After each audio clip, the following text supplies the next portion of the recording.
Sobat Milenial, selamat datang lagi di Ngopi Sore bareng BNN. Bersama saya Saras Putri Utami dan rekan saya Muhammad Irfan. Nah, di episode kita yang ke-18 ini kita kedatangan tamu yang sangat spesial. Kedatangan tamu ya, karena sekarang ini kita lagi ada di kantor BNN Kota Bandung. Nah, tamu yang sangat spesial ini, beliau adalah seorang public figure yang sangat multi talent ya pastinya. Karena aktor iya, presenter iya, penyanyi juga iya, dan baru-baru ini sangat aktif di YouTube channelnya.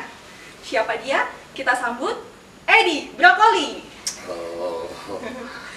Selamat datang. Hai Sobat Kak Milenial, Saras, Pak Irfan, Pak Kepala. Selamat datang, terima kasih ya sudah menyempatkan Sama-sama. waktunya untuk bisa datang di sini untuk ngopi sore Dengan bareng senang BNN. hati, siap. Pak. Gimana Udah kabarnya? nggak bernyanyi, tapi udah nggak ini, udah nggak nyanyi. Dari multi talentan apa tadi? Iya. Udah nggak nyanyi, multi talentannya, udah lama nyanyi. Terakhir bikin single 2014, sudah 6 tahun yang lalu. Tapi baru-baru ini kayaknya lagi aktif ya di YouTube channel. YouTube channel saya akhirnya bisa monetize. Tolong yang nonton, kalau nonton pas udah iklan jangan di skip. Siap. Dangkeun ya? Dan ke Nah, sekarang lagi sibuk apa nih Kang di Ya. masa-masa pandemik ini? kalau kemarin waktu betul-betul kita total disuruh tinggal di rumah, saya betul-betul ikut aturan, benar-benar stay at home, benar-benar nggak kemana-mana. Kemudian berakhir PSBB-nya, pokoknya saya ingat banget ya, ketika Kang Emil ke Pangandaran, kemudian sudah mulai mengajak lagi orang untuk berwisata ke Pangandaran, tetapi masih terbatas hanya untuk warga Jawa Barat, yang non Jawa Barat kalau mau masuk harus dirapid dan sebagainya. Saya mulai riding lagi, motoran lagi ke sana, ke Batu Paras, itu masuk wilayah Kabupaten Pangandaran juga. Dan habis itu udah kegiatannya riding terus sampai tiap weekend motoran terus. Biarpun yang lain sepeda, tapi tetap istiqomah. Istiqomah. Sepeda naked gaduh. Terus kata yang sepeda teh, apa tuh kayaknya biar kesangan sok naik motor gitu, tapi off road. Cross sama kesangan. Iya.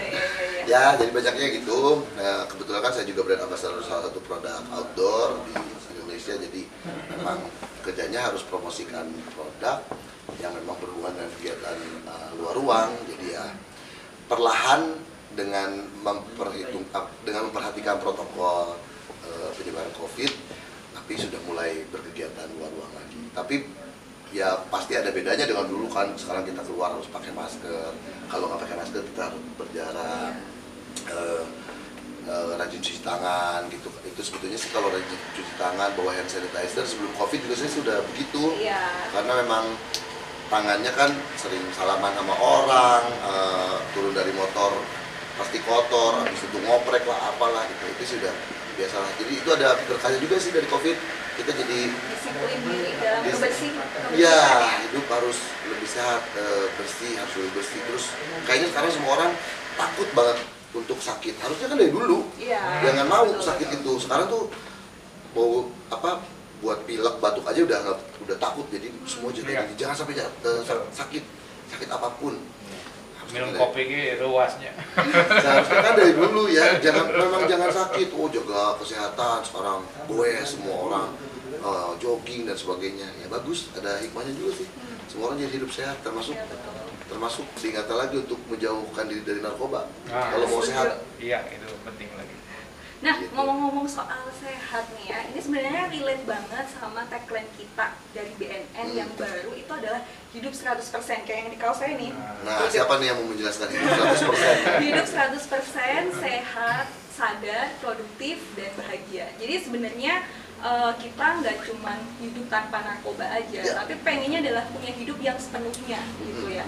Jadi hidupnya harus balance gitu kan, sadar iya, sehat iya, produktif iya, dan juga bahagia pastinya. Setuju. Seperti itu. Nah, Kang Edi kan kebetulan aktif di dunia hiburan ya, maksudnya public figure juga. Nah, sebenarnya kita mengundang Kang Edi di sini nih sebagai influencer gitu ya, maksudnya harapannya bisa memberikan influence yang baik buat masyarakat tentang bagaimana sih hidup 100% ala Kang Edi seperti itu. Jadi apalagi kan kalau di dunia hiburan tuh asumsinya, persepsinya banyak sekali yang mengaitkan artis tuh dekat sama narkoba. Nah sebenarnya kalau menurut Kang Edi bener nggak sih persepsi itu gitu? Well, persepsi itu gini deh sebetulnya ya. Saya ambil contoh deh, kalau Pak Irfan ini bukan pegawai BNN, masyarakat yang tidak tersorot oleh media dan sebagainya. Misalkan Pak Irfan terkena kasus penggunaan narkoba, itu jadi berita. Ya. Tapi kalau amit-amit misalnya saya akan jadi berita, itu aja sih sebetulnya perbedaannya. Jadi kita harusnya sih fair memandang ini bukan hanya artis, tapi kalau artis, politisi, ya, public figure, sports person misalnya ya, karena mereka adalah media darling, jadi ketika Disorot ya. ketika hal tersebut menimpa mereka menjadi berita, jadi seakan-akan itu karena memang yang diberitakan kan memang public figure, artis, politisi, olahragawan dan sebagainya. Masyarakat biasa kan tidak jadi pemberitaan, tidak sebesar jika public figure menjadi objek pemberitaan. Itu sih saja angle-nya. Jadi sebetulnya sih jikapun memang ini jadi masalah kita dan harus kita hadapi, ini sebetulnya menimpa siapapun.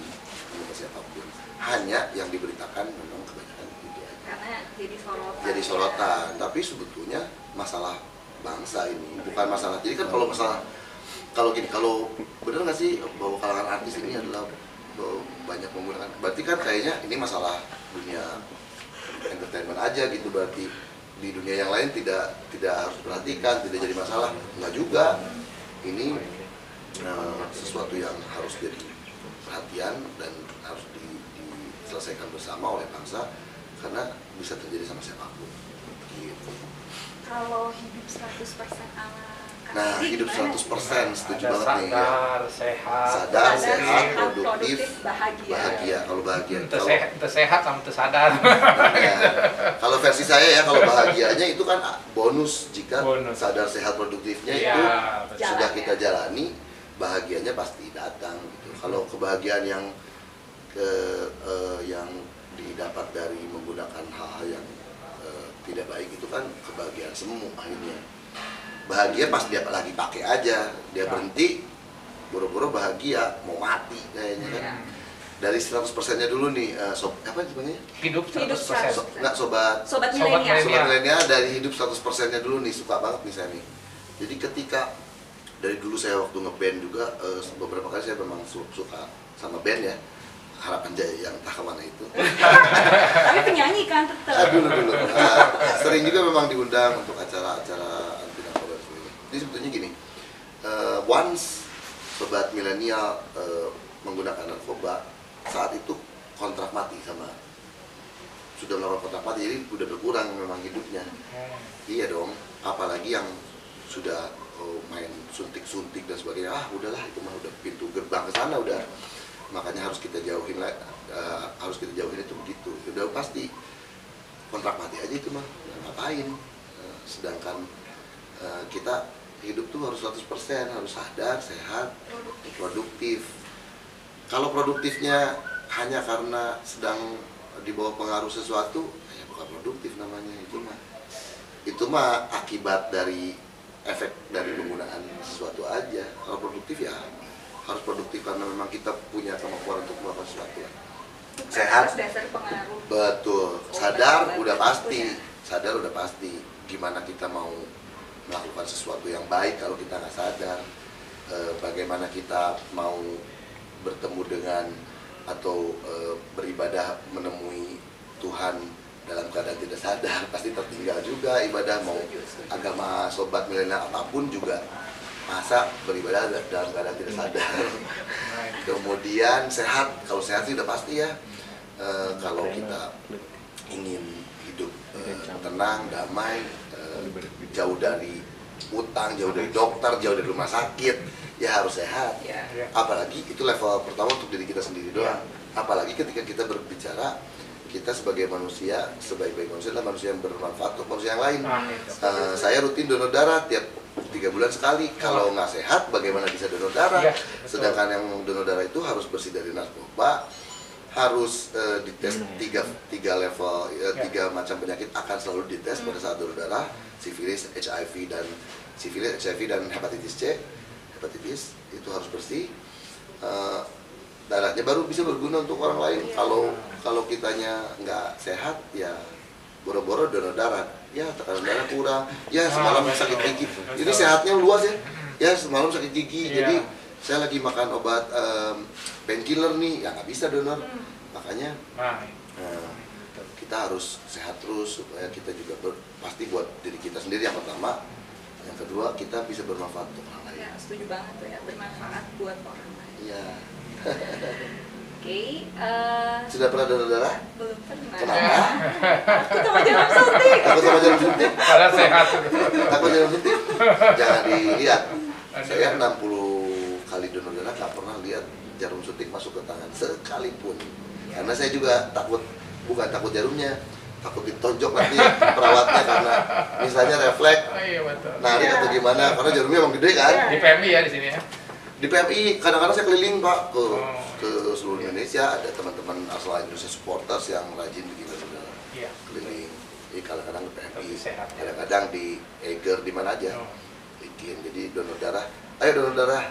Sobat milenial juga mulai donor darah. Itu juga salah satu yang bisa menjaga kita untuk menjauhkan diri hal-hal yang jelek. Karena kita tiap 3 bulan harus donor, berarti kita harus sehat terus. Betul. Iya. Selain juga bermanfaat ya bagi orang Ya, lain. betul. Iya. Sip. Ayo donor sah.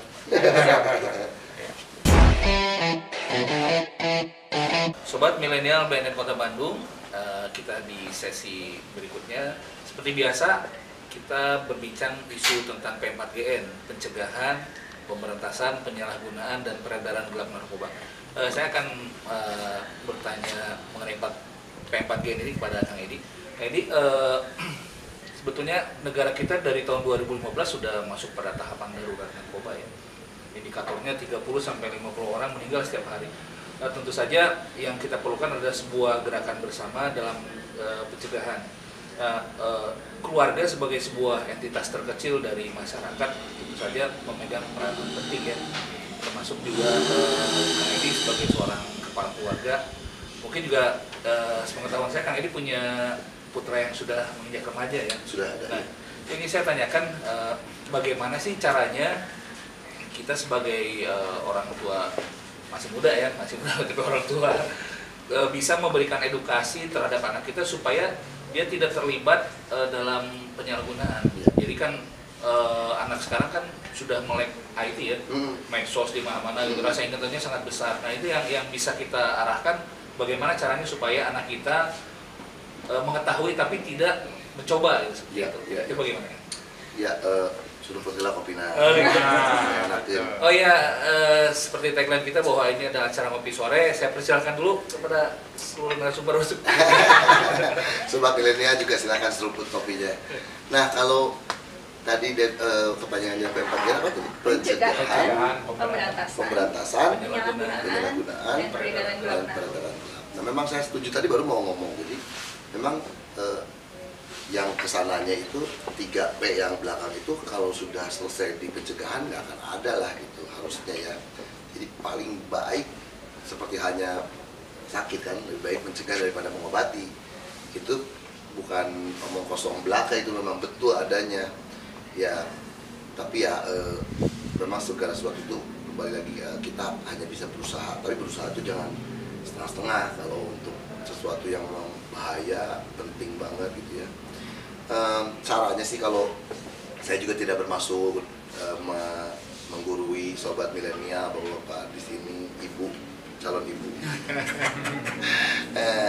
Yang paling saya rasakan sendirilah adalah anak ini kita harus ajak seperti teman. Mungkin sudah banyak sobat milenial dengar, tapi ini nyata. Jadi kadang saya ajak main tanpa ibunya, tanpa adiknya, tanpa teman-temannya, 2 anak itu, atau dia lagi main sama teman-temannya, saya boleh ikut nggak? Gitu. Ikut, jadi lihat juga kan, tapi nggak gangguin, nggak nyuruh, nggak ngalangin apa-apa gitu. Terus misalnya ayahnya yang lagi main, ajak anaknya ke mainan ayahnya. Pernah saya ajak riding ke Lampung sama teman-teman saya, yang ya berarti kan levelan saya lah, level berarti sama dia tuh dianggapnya omnya kan. Pernah saya ajak riding ke Lampung 5 hari dari Bandung, saya bareng sama dia. Dia bawa motor sendiri, bukan dibonceng. Pertama kali dia punya SIM tuh. Nah, jadi memang caranya adalah pendekatan-pendekatan seperti itu jangan dilupakan.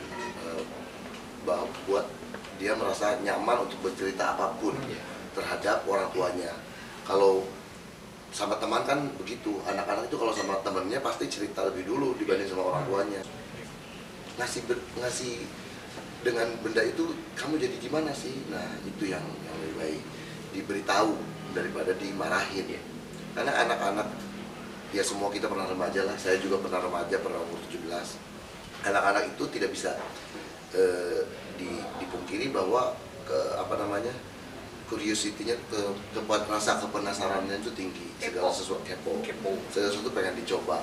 Kalau kita berdoa lah sebagai orang tua, mudah-mudahan jangan sampai. Tapi kalau terlanjur mencoba, tenang aja, kita tenang aja. Itu tuh naluri alamiah sekali buat remaja. Tenang, kemudian kita dekatin, kita selamatkan. Jadi bukan inilah, kalau misalnya itu adalah sesuatu yang sesat gitu, masa yang sesat itu dipukulin ya tambah nggak nyampe ke tujuan, dibenerin jalannya gitulah, simpelnya gitulah. Tapi setuju bahwa apa yang terjadi itu, pintu gerbang paling utama itu kita mulai di keluarga memang. Kalau kita lupa bahwa kita punya anak yang harus perhatikan dan sebagainya, termasuk sama istri juga. Jangan cuma anak, ini bisa terjadi sama siapapun, sama usia berapapun.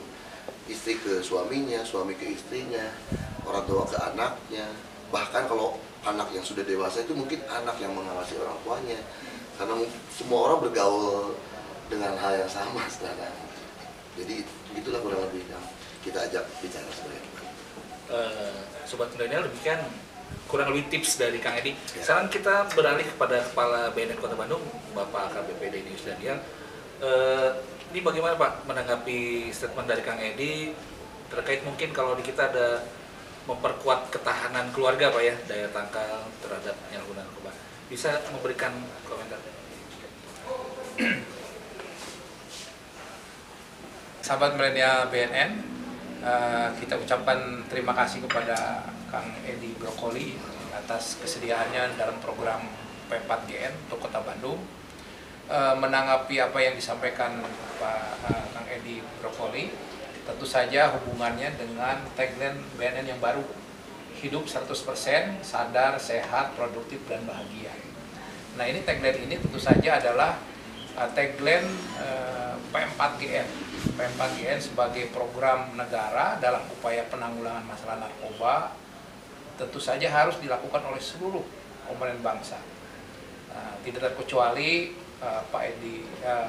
Kang Edi Brokoli sebagai figur anak muda generasi milenial, khususnya juga di Kota Bandung dan seluruh generasi milenial di Indonesia, menjadi figur yang tentu saja mempunyai pedoman hidup 100%. Tadi disampaikan bagaimana kita harus selalu sadar dalam beraktivitas, juga harus sehat. Nah, untuk sehat ini tadi juga ada tipsnya dengan untuk mengecek kesehatan dengan donor darah. Donor darah itu harus benar-benar orang yang sangat sehat gitu. Sehingga kualitas darahnya bisa bermanfaat bagi orang lain. Juga demikian Kang Edi Brokoli ini produktif. Tadi sadar, sehat, produktif berkarya di seni. Tadi multi talenta yang segala macam begitu ya kegiatannya. Tadi ngobrol juga di Eger berkegiatan, itu kan promo bagi generasi milenial yang suka berkegiatan di alam terbuka. Terus terang produknya yang Kang Edi promokan itu produk anak bangsa yang berkualitas. Saya pun setiap pribadi semua perlengkapan outdoor menggunakan produk itu kayaknya. Boleh dicek lagi. Dan itu adalah gaya hidup atau sesuai dengan tagline P4GN atau tagline BNN, harus selalu hidup 100% tanpa narkoba, dengan hidup sadar, sehat, produktif, dan bahagia. Ini sebetulnya bukan hal yang mudah kalau kita tidak memperjuangkan ini.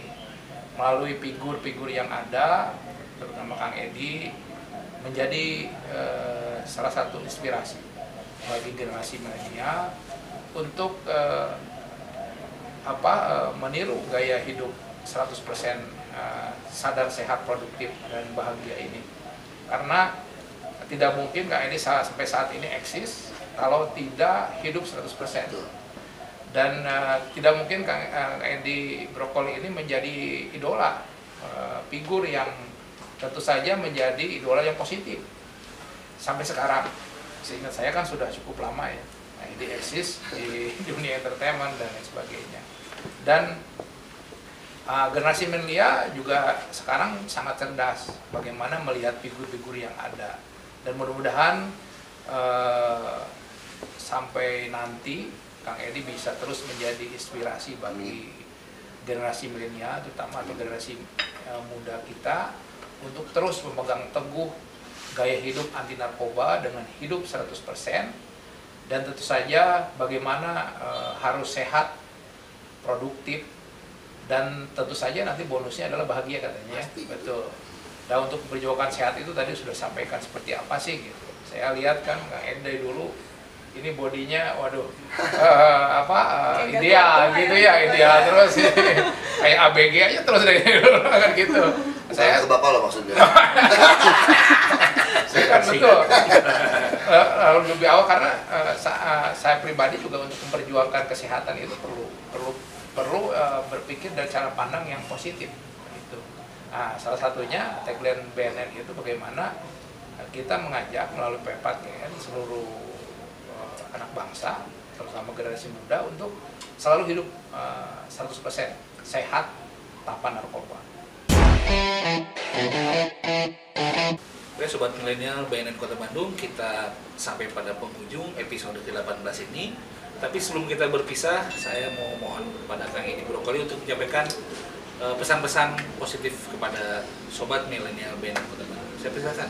Oke, Sobat Milenial BNN Kota Bandung dan semua yang menyaksikan video ini ya, dimanapun berada. Intinya sih, kan hidup itu hanya sekali ya. Siapa yang tahu sesudah ini akan seperti apa? Nggak ada yang tahu, semuanya baru cerita. Nggak ada juga ngasih laporan bener, di sana teh gini-gini, nggak ada ya. Nah, makanya saya mas senang dengan hidup ini, saya suka. Saya suka dengan apa yang saya jalani. Saya senang dengan dari dulu saya berkarya di musik, syuting, bikin film, bikin lagu. Saya suka jalan-jalan, riding, lihat pemandangan. Indonesia dikelilingin sama saya bertahun-tahun belum selesai-selesai. Pantainya belum habis-habis, gunungnya nggak kelar-kelar. Naik Gunung Rinjani udah, nanti gunung yang ini menunggu. Jalanannya belum selesai-selesai dijalani.